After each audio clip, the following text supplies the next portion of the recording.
They're off. The 8-runner Tote New Year's Eve hurdle. 2 miles, 3 furlongs the trip. Setting off to make it is Fabiolo, followed by Spallan's Tower. Bally Adam, the winner of last year. And Shoot First. Bring on the Night. Ain't Got Wings, the grey on the inside of the mare Lantry Lady. And with them at the back of the field is Glen Kiln. Striding on by 3 lengths is El Fabiolo. Jumping flight number 2 at the end of the back straight. Bally Adam, definite second place now from Spallan's Tower. Then Shoot First, Glen Kiln, Lantry Lady, Ain't Got Wings. Shuffle back to last place, the long absent Bring on the Night. The leader is El Fabiolo and Danny Mullins, falling in for Paul Town and here over the third. The second place is Bally Adam and Darragh O'Keefe. Third is Spallan's Town and Mark Walsh, followed by Glen Kiln. Brian Hayes edging into fourth. And then Shoot First and Philip Burns. Lantry Lady, Mike O'Connor, and running the rail is Ain't Got Wings, Ricky Doyle. The back marker is Bring on the Night and Danny Gilligan. Round the bend for flights 4 and 5. Spacing them out is El Fabiolo. Bally Adams second, Spallan's Tower third. Then Glen Kiln, racing together Ain't Got Wings and Lantry Lady with the last 2. Shoot First and Bring on the Night. As they venture on in between flights 4 and 5. El Fabiolo the leader from Bally Adam. Into third goes Glen Kiln from Spallan's Tower as they reach the 5th flight. And Fabiolo up to the bend, showing 3 lengths in front of Bally Adam, then Glen Kiln, Spallan's Tower. Lantry Lady is shading the 5th from Ain't Got Wings, and then Shoot First and Bring on the Night. Up to the top of the course they go. The Tote New Year's Eve hurdle. El Fabiolo out in front under Danny Mullins. Bally Adam, Darragh O'Keefe second. Third is Glen Kiln, Brian Hayes, and then Spallan's Tower. Lantry Lady, Ain't Got Wings, Shoot First and Bring on the Night. Going downhill to this next flight, which will take them past the halfway stage. El Fabiolo, Bally Adam, Glen Kiln the leading 3, followed by Spallan's Tower, Lantry Lady, Ain't Got Wings, Shoot First and Bring on the Night as they race the end of a circuit. Turning down the far side with 5 more flights left to jump. They've gone past the halfway stage. El Fabiolo enjoys an advantage of 4 lengths. Bally Adam second, third is Glen Kiln, and fourth Spallan's Tower, then Lantry Lady. After Lantry Lady, Ain't Got Wings, then Bring on the Night and Shoot First. On they go to the 4th flight from the finish.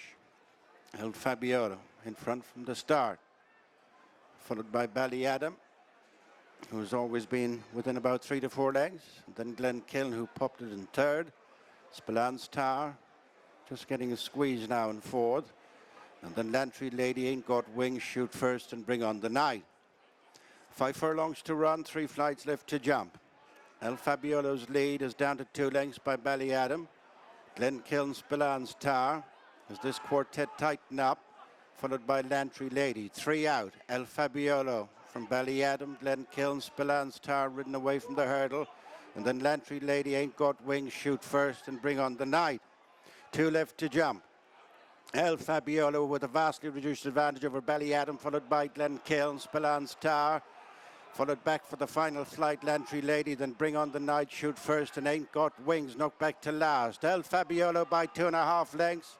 Round the bend for the final flight and the Tote New Year's Eve hurdle. El Fabiolo from Bally Adam now shaken up in second and failing to close on the long time front running El Fabiolo. Coming down to the final flight, it's El Fabiolo and Danny Mullins at the last and over. From Bally Adam in second, followed by Glen Kiln, who's staying on ahead of Bally Adam now. It is El Fabiolo, back in his natural habitat, is going to make all in the Tote New Year's Eve hurdle for Danny and Willie Mullins. Second is tight, Glen Kiln on the inside of Spallan's Tower. Willie Mullins has just seen Al Fabiolo return to hurdles and run out a really impressive win of her last race. Willie, well done. You must have been delighted with that, were you? Yeah, it was sort of plan A. Danny said to me in the parade ring he didn't think there was much pace on and that he wanted to make the running on him. It wasn't part of my plan in the beginning, but Danny just said to me, look, it's going to be easier. And I said, whatever you think. And that's what he did, and it worked out. And his jumping was really good. Were you expecting him to jump as well as he did? No, just hoping, because he was a good hurdler, and he went chasing. It didn't work out totally for him. So it's nice to have a race like this to bring him back over hurdles and probably stay over hurdles for the foreseeable future. Anyhow. You think he'll stay over hurdles with him now? I think so. We're halfway through the season. I don't think there's. Yeah, I'd probably prefer stay over hurdle. I'll have a word with Simon and Isaac and see what they think. And what do you think his trip might be ideally over hurdles then? That trip looked fine for me. He could go back to 2 miles, and once he has that, but is there much to go further up? I'm looking at a race like the Aintree Hurdle at this point in time, but he could go back for maybe an Irish champion hurdle or something like that, or Red Mills hurdle. There's a few options there. Yeah. Good. It's far too early in the day for me to be making plans, and you know that. I do indeed, yeah. And Argento Boy, he was good as well. I know there were a couple of mishaps in the meantime, but he stayed on well. Yeah, I mean, one could say a lucky winner. However, I think he's a horse that hasn't given everything that he has. I think he's by Jukebox Jury, and trying to think what he's out of. But to me, he's way better than, I think he's better than what he has shown us on the racetrack yet. And then he came in and said that to me. He said, this fellow, there's much more in the tank. You saw him going to the last, didn't you? So he was just looking everywhere, trying to avoid the last fence. And then when Danny just made up his mind for him, the jump that he took, wasn't a tired horse by any means. So I think over a trip he's going to be a fair sort when he learns how to race rather than look around the place.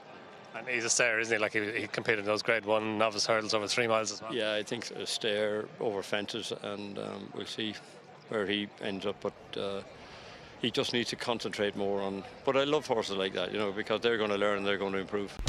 Watch live racing now on racingtv.com.